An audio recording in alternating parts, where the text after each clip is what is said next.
no justice, no peace. Hands off the Middle East. Tony Blair! War criminal. Tony Blair! War criminal. Tony Blair, we dismiss you! Now it's time to arrest you. Tony Blair! To the Hague! Tony Blair! To the Hague! Andrew, thank you very much, and thank you all for being here today.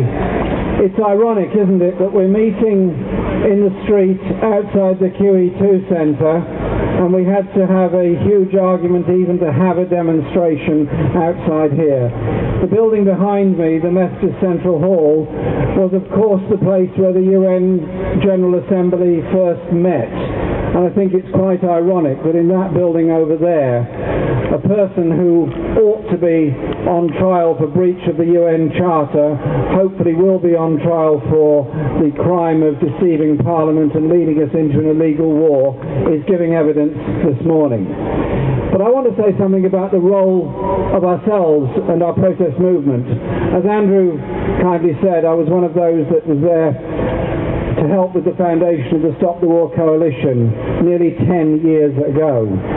And, 9 years ago we met, we discussed the whole issue of the response to 9/11.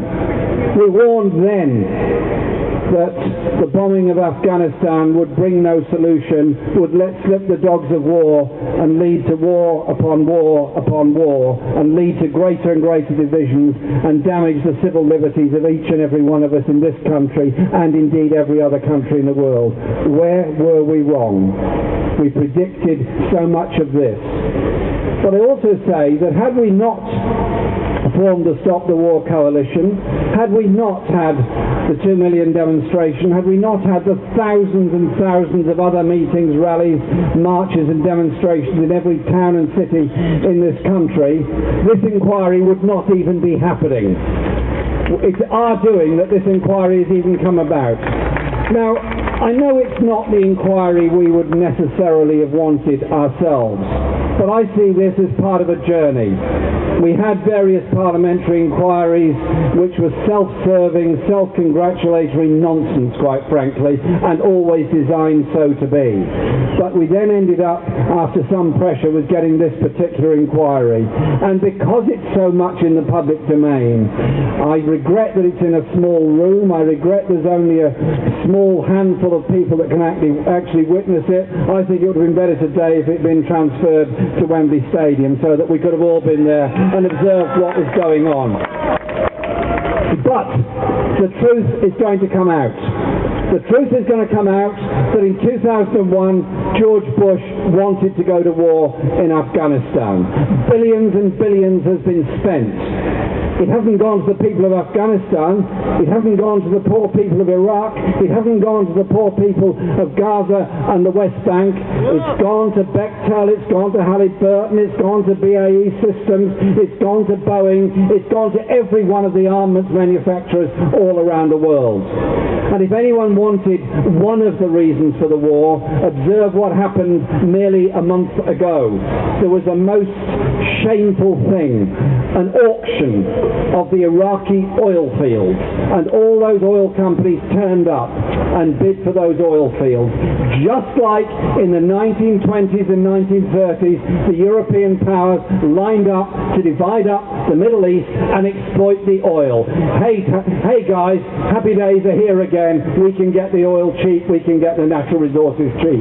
Well, it's not cheap for those people that die, it's not cheap for those soldiers that lose their lives, it's not cheap for the rest of us who live in an even more dangerous and deeply divided world.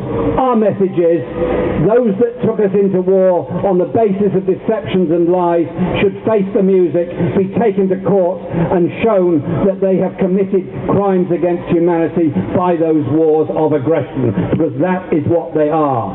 But it's also a message for the future.